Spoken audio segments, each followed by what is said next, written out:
hope you guys thought the Prius looked as nice as I did. It turned out really good, you guys. I'm going to cut and buff it one more time now that it's on the car, simply because I couldn't apply a lot of pressure when it was sitting on this stand over here. It was just too hard because it was moving around. Now that it's on the car, I can give it a little bit more elbow grease. I can't say enough how happy I am with the results with just rattle can paint, essentially.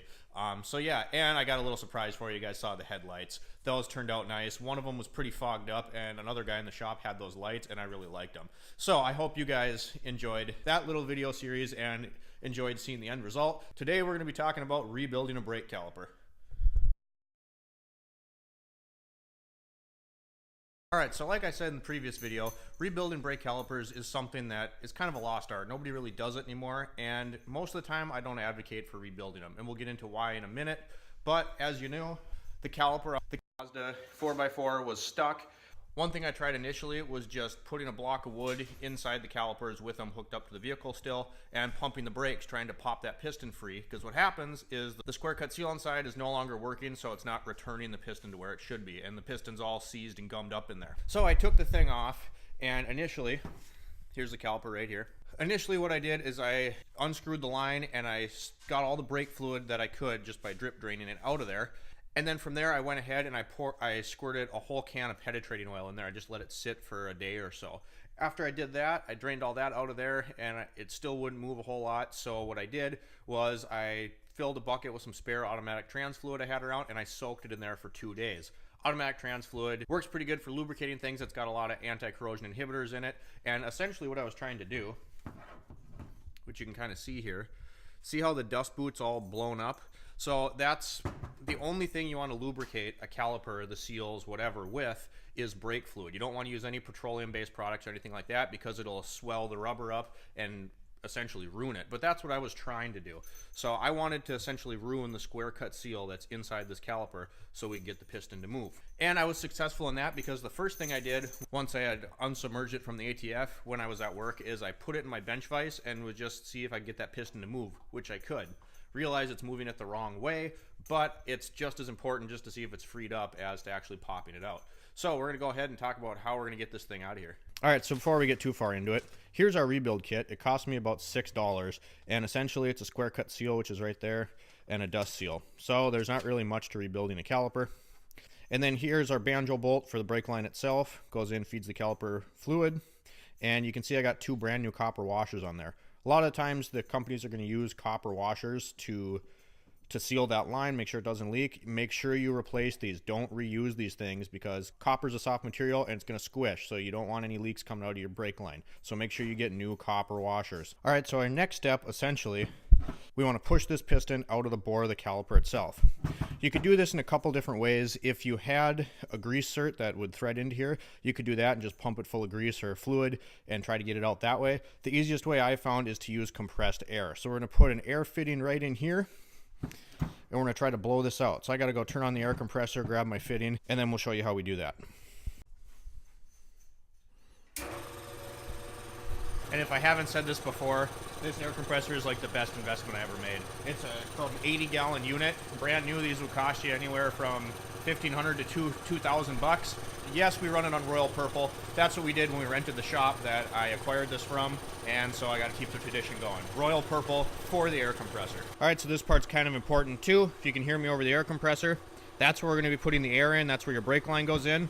You want to make sure you put something in here so your piston can't just come flying out. In this case, I'm going to use one of the old brake pads, so it's going to stop the piston when we blow it out of here.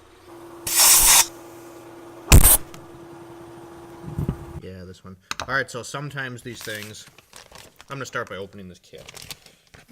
Sometimes these things are going to have, a metal ring, and that's actually what's going to hold your dust boot in there. So I'm going to take a screwdriver and pry this dust cover out of here, and then this will be the new metal spring that retains the new dust cover inside the piston there. So you got to try to find it,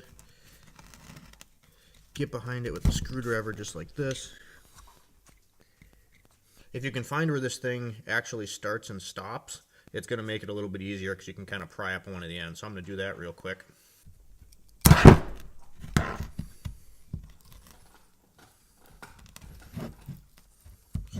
Thing is just nasty in here.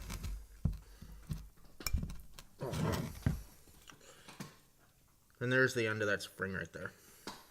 Then if you look in here, so I'm doing my best to get a good shot at this. If you can see right there, all that debris in there is just from me pulling the dust boot out right now. But you can see that square cut seal is that black line right there. So we're gonna go ahead and take a small screwdriver and pick that thing out of there.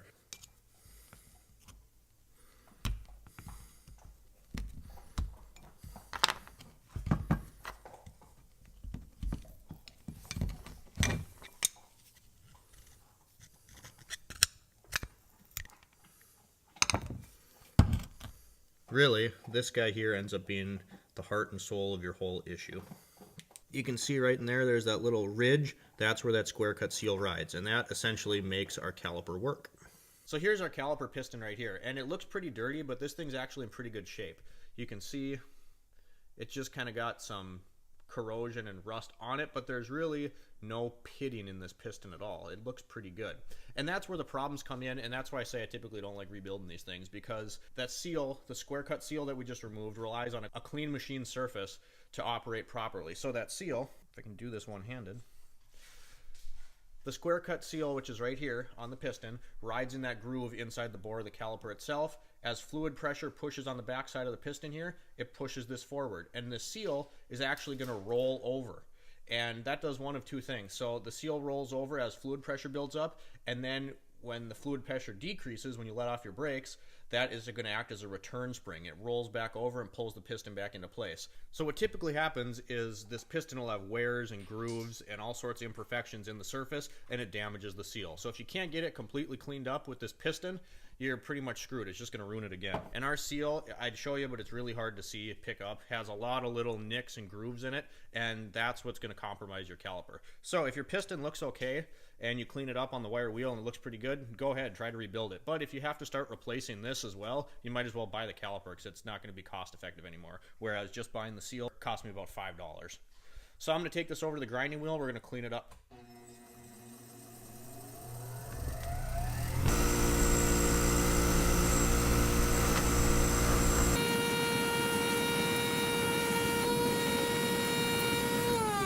So this thing actually cleaned up pretty nice. We have a little bit of a dark mark on the metal, but it's generally pretty smooth. There wasn't a whole lot of grooving. You can see a little bit right there, but my rule of thumb generally is if I can grab it and my fingernail doesn't catch or really feel the grooves, you're generally okay. So like I said, I've seen a lot worse. This one is in pretty good shape, so we're gonna end up reusing this. Next thing we're gonna do, I'm gonna grab a little brake clean. We're gonna clean up the caliper itself. I'm not really concerned, I'm not super worried about the whole bore, it's more where that seal rides. So I'm gonna scrape out any debris that I can get out of there and then shoot it down with some brake clean really quick.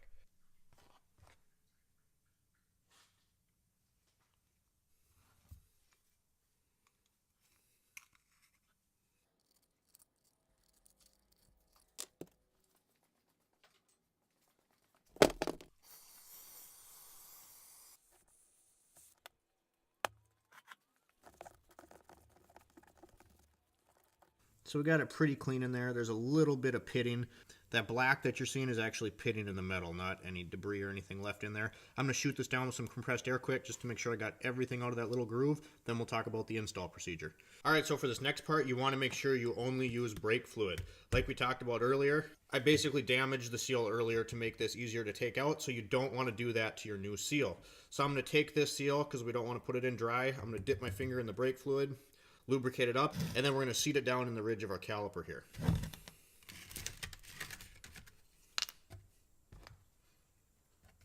Just work it around with your fingers. Set that aside. Now we're just going to take this and we're going to seat it into the groove.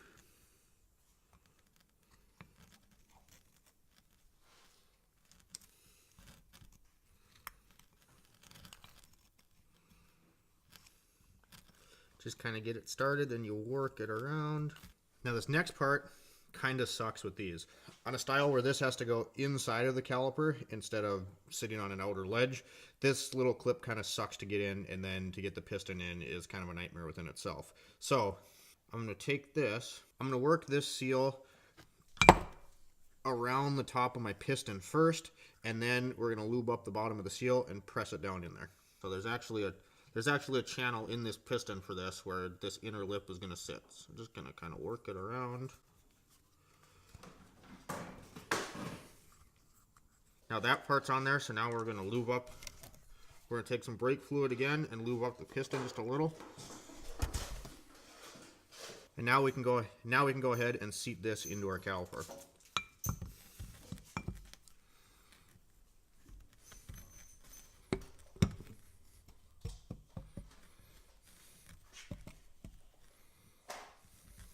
This little spring just kind of goes right on top of everything.